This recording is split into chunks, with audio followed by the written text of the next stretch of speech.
बिस्मिल्लाहिर्रहमानिर्रहीम, अस्सलाम वालेकुम नाज़रीन, आप यूट्यूब चैनल देख रहे हैं। मैं इमरान खान हूँ।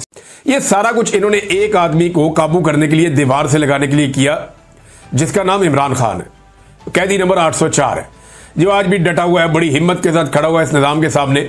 उसको जाके पीटीआई वालों ने कहा कि जनाब आप मुज़ाकरात करें, कोई डील शील आपकी करवा देते हैं। तो उसने पीटीआई वालों को जलील किया। उन्होंने कहा दौड़ जाओ यहाँ से, जेल से मेरी लाश तो निकल सकती है लेकिन मैं डील नहीं करूंगा। मैंने नहीं नवाज शरीफ बनना, मैंने आसिफ अली जरदारी नहीं बनना, मैंने डील नहीं करनी। बेनजीर ने एनआरओ लिया था, मैंने नहीं लेना। मैंने इनका मुकाबला करना है, मुल्क की खातिर बैठ के बात करूंगा। ये अगर सियासत से अपने आप को अलग करते हैं और अपने मामलात के ऊपर ये गौर करते हैं और रिव्यू करते हैं कि अपने आइंदा ये नहीं करना, तो फिर तो ठीक है, फिर तो मैं बात करूंगा। लेकिन मुझे अपने लिए रिलीफ कोई नहीं चाहिए। मैंने किसी किस्म की डील नहीं करनी। और यही वजह है कि उसकी पॉपुलैरिटी दिन रात बढ़ती चली जा रही है। एस्टेब्लिशमेंट जितना कुछ करती है, जितना जोर लगाती है, उसके नतीजे में इमरान खान की पॉपुलैरिटी और बढ़ती है और बढ़ती है और बढ़ती है। इमरान खान साहब का पीछे रह गया एक मुकदमा। अब एस्टेब्लिशमेंट ने मौजूदा हुकूमत को भी खौफजदा किया हुआ है कि जनाब अच्छे बच्चों की तरह जो है ना, वो एक्सटेंशन वाला मामला चलने देना है। अगर तुमने कोई खराबी की तो इमरान खान बाहर आ जाएगा। ये बात अपने ज़हन में रख लो। तो एक तो हुकूमत को भी काबू किया हुआ है और दूसरा एक और चूरन बेचा जा रहा है। अब आ जाए नाजरीन इस बात पे कि इमरान खान साहब अब जेल में क्यों है। सिर्फ एक केस है, अलकादर यूनिवर्सिटी वाला। अब कैदी नंबर 804 जो है वो सिर्फ इसलिए जेल में है, सिर्फ और सिर्फ इसलिए जेल में है कि उसने एक यूनिवर्सिटी बनाई है। कैदी नंबर 804 और उसकी एहलिया सिर्फ एक यूनिवर्सिटी बनाने के जुर्म में इस वक्त जेल में बंद है। और वो जो पैसा जिसका नाम लिया जाता है ना कि वो इतने मिलियन पाउंड है, वो पैसा सुप्रीम कोर्ट ऑफ पाकिस्तान के अकाउंट में पड़ा है, जिन्हें किसी ने नहीं पूछा। और इंटरेस्टिंगली वो पैसा मौजूदा हुकूमत ने निकाल के इस्तेमाल करना भी शुरू कर दिया है। तो आप अंदाजा कीजिए कि एक आदमी को ऐसे जुर्म में जेल में रखा गया है जो जुर्म हुआ ही नहीं। और वो एक ट्रस्ट है, वो यूनिवर्सिटी वहां पे बनी हुई है, बच्चे वहां पे तालीम हासिल करते हैं। ये केस फौरी तौर पे उड़ जाएगा, इमरान खान साहब के वकला ने दावा किया। बैरिस्टर सलमान सफदर साहब कहते हैं कि लंबे अरसे से, कई महीनों से ये वाला केस इस्लामाबाद हाई कोर्ट में लग ही नहीं रहा। और हम बहुत कोशिश कर रहे हैं, लगातार कोशिश कर रहे हैं कि किसी तरह यह केस इस्लामाबाद हाई कोर्ट में लग जाए। अगर यह केस इस्लामाबाद हाई कोर्ट में लग जाता है तो 15 मिनट में वो कहते हैं जी इमरान खान साहब बाहर आ जाएंगे।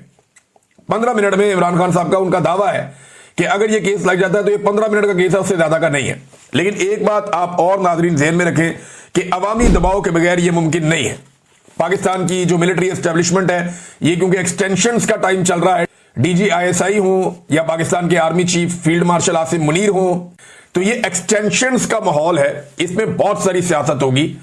जो मौजूदा पाकिस्तान की मिलिट्री एस्टेब्लिशमेंट है वो हुकूमत के ऊपर दबाव भी डालेगी। और दबाव डालने के लिए उनके पास जो सबसे बड़ा हथियार है वो जेल में बैठा हुआ कैदी नंबर 804 है। एस्टेब्लिशमेंट ये कोशिश करेगी कि नून लीग को डराए कि जनाब हम जजों को दबाना छोड़ देंगे, हम नाइंसाफी करना छोड़ देंगे और इमरान खान बाहर आ जाएगा। और अगर कैदी नंबर 804 बाहर आ गया तो वो आप सारों को खा जाएगा। लिहाजा चुप करके जो ਅਸੀਂ कह रहे हैं ना, वो काम करते हैं आप।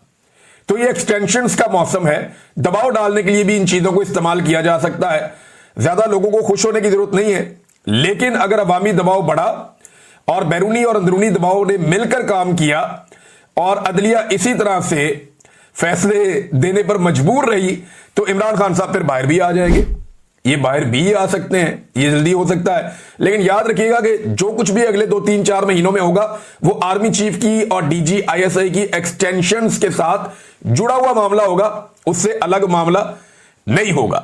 तो इन्होंने एस्टेब्लिशमेंट को खुश रखना है, जूते पॉलिश करते रहेंगे, अवाम को कुछ देने की जरूरत नहीं है। दोबारा जब भी इलेक्शन होगा बड़े आराम से ये लोग जूते पॉलिश करेंगे और जाली फॉर्म 47 लेकर दोबारा से इक्तदार में आकर बैठ जाएंगे। ये करना है इन्होंने। पाकिस्तान तहरीक इंसाफ ने इस बारे में फैसला किया है और मेरे ख्याल में बड़े पैमाने पर पाकिस्तान तहरीक इंसाफ को मैदान में आना चाहिए, क्योंकि हकीकी हुक्मरान वही हैं पाकिस्तान के। अवाम ने उनको वोट डाला था और अवाम उनकी तरफ देखती है। लिहाजा तहरीक इंसाफ को बड़े पैमाने पर निकलकर लोगों की मदद के लिए सामने आना चाहिए। जितने भी टिकट होल्डर हैं पाकिस्तान तहरीक इंसाफ के, या जितने भी लोग हैं जो ओहदेदार हैं, उन सबको एक्टिवली पार्टिसिपेट करना चाहिए। ये मुल्की मसला है। अभी थोड़े दिनों के लिए बाकी सियासी एक्टिविटीज अगर छोड़ के पूरे ताकत के साथ, पूरे तरीके से सैलाब ज़दगान की मदद करें तो ये खिदमत से बड़ी सियासत और कोई होती नहीं है। इमरान खान साहब ने एक बात की है और ये बात रिपोर्ट हुई है इमरान खान साहब से जो मुलाकात की, जिन लोगों ने उन्होंने बात रिपोर्ट की। और इमरान खान साहब ने क्या कहा, जरा ये आप सुन लें। इमरान खान साहब कहते हैं कि जी इंसान के पास 3 ताकतें हैं, रूहानी, इखलाकी और जिस्मानी। सबसे कमतर ताकत जिस्मानी है। हमने रूहानी और इखलाकी ताकत के साथ खड़े रहना है। किसी के पास ख्वाह टैंक, पिस्तौल और बंदूकें हों, वो पसपा होंगे। रूहानी और इखलाकी ताकत यकीनन फतहयाब होगी। ये इमरान खान साहब का एक स्टेटमेंट है। इससे पता चलता है कि इमरान खान साहब क्या सोच रहे हैं और मामला किस तरफ जाएगा। अब एस्टेब्लिशमेंट ने इमरान खान साहब का जो केस चल रहा था तोशाखाना 2 वाला, उसे रुकवा दिया है और उसकी जो है वो मुलतवी करवा दी है समात। बहरहाल ये जो मर्जी कर ले, ये एक दिन तो सूरज गुरूब हो जाएगा। मिलिट्री एस्टेब्लिशमेंट के इक़्तिदार का सूरज भी गुरूब हो जाएगा एक दिन, और एक दिन ये जो झूठी हुकूमत है ये भी धड़म से गिर जाएगी और ये अपने बोझ से ही गिर जाएगी। पब्लिक ने तो फैसला जब करना है तब करना है, लेकिन ये हुकूमत चलती दिखाई नहीं दे रही। उसका रीजन है इन्होंने हर चीज ही बर्बाद कर दी है। मुल्क के अंदर कोई एक चीज या कोई एक महकमा या कोई एक सिमत वो जो ठीक चल रही हो वो ये आइडेंटिफाई करके बताएं कि ये ठीक चल रहा है। मईशत मुकम्मल तौर पे बर्बाद है। कौमी खजाना, उसमें कौम का पैसा नहीं है, पाकिस्तान का पैसा नहीं है, उसमें चाइना का, उसमें सऊदी अरब का, यूएई का और उधार का बैंकों का पैसा पड़ा हुआ है। वो पैसा हमारा नहीं है। हमारा बजट फुल खसारे में जा रहा है। टैक्स कलेक्शन ये सही तरह कर नहीं पा रहे हैं, तो मईशत का तो भट्टा बैठ गया है। गरीब और आम आदमी को इन्होंने वैसे ही कुचल के रख दिया है।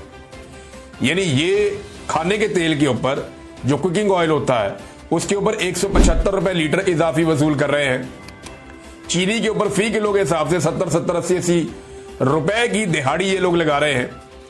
पहले 7.5 लाख टन चीनी पाकिस्तान से बाहर भेज दी कि जनाब यहां वाफर है, और साथ ही जब हमने उस वक्त बताया कि यार चीनी कम पड़ जाएगी पाकिस्तान में, मत भेजो बाहर, ये बाद में आपको इंपोर्ट करनी पड़ेगी महंगी, और बाद में महंगी इंपोर्ट कर ली और इस बीच में अवाम की जेब के ऊपर एक डाका भी डाल दिया।